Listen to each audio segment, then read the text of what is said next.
በድሬዳዋ አስተዳደር ከሚገኙ የጤና ተቋማት አንዱ የሆነው ጎሮ ጤና ጣቢያ ከሚሰጠው የጤና አገልግሎት ባሻገር በማህበረሰብ አቀፍ ጤና መድን ተጠቃሚዎች የሚነሱትን የመድኃኒት አቅርቦት እጥረት በመፍታቱ ታካሚዎች የታዘዘላቸው መድኃኒት በአግባቡ እያገኙ መሆኑን የጎሮ ጤና ጣቢያ ስራ አስኪያጅ አቶ እንዳለማው እርቅ ይሁን ገልጸዋል። አስተዳደር ውስጥ ካሉ በመጀመሪያ ደረጃ ጤና ክብካቤ ደረጃ በጣም በርካታ ተገልጋዮችን ከሚያስተናግዱ ተቋማት ቀዳሚዎች ውስጥ ያለ ተቋም ነው። በአመት በአጠቃላይ ከ120 እስከ 130 ሺህ ሰው እያስተናገደ ነው ያለው። የመጀመሪያው ታሳቢ የተደረገው እነኝን ተገልጋዮች የማህበረሰብ አቀፍ ጤና መድን ደንበኞችን ፍላጎት ለማሟላት ነው።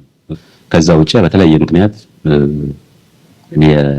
ከታዘላቸው ውስጥ ያጡት መድኃኒት ካለ ስቶክ አውት መጠን ወደ ሌሎች የመንግስት ተቋማት ልጮራንስ ቢያንም ጨምሮ ወደ ሌሎች የመንግስት ተቋማት የላክን አገልግሎት እየሰጠን ያለ ኃላፊው አክሎም የጤና ጣቢያው የመድኃኒት አቅርቦቱን ለማሻሻል ተገልጋዩ በተቋሙ የሚያገኛቸው መድኃኒቶችን በመለየት ሀገር አቀፍ ጨረታዎች ላይ በመሳተፍና ከአስተዳደሩ የመድኃኒት አቅርቦት ጋር በጋራ በመስራት ከነበረው 87% የመድኃኒት አቅርቦታቸውን ማሻሻልና ቅሬታቸውን መፍታት መቻላቸውን ኃላፊው ገልጻሉ።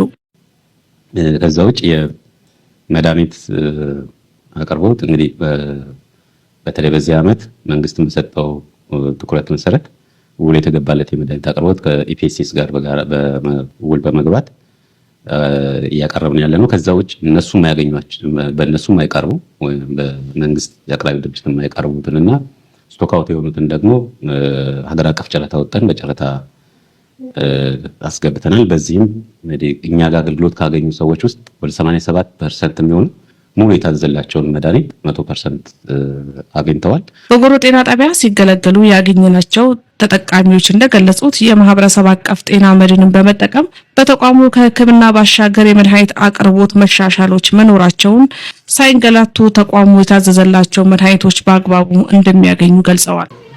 ምንም ቢሆን የመንግስት ይሻላል።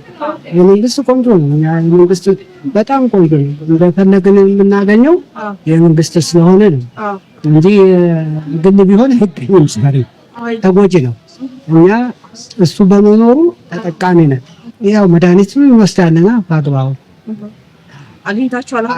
አግኝተን ያገኘን። ያው አገልግሎት አሰጣጡ ጥሩ ነው። ከሞላ ጎደል ቆንጆ ነው። ሁሉም ሰው መጥቶ ተስተናግዶ ነው የሚሄደው። በጤና መድኑ የሚፈልገውን አገልግሎት ተጠቅሜ ነው የሚሄደው። ማንኛውንም ሕክምና ነው የምናገኘው በጤና መድኑ ስንታከም ማለት ነው።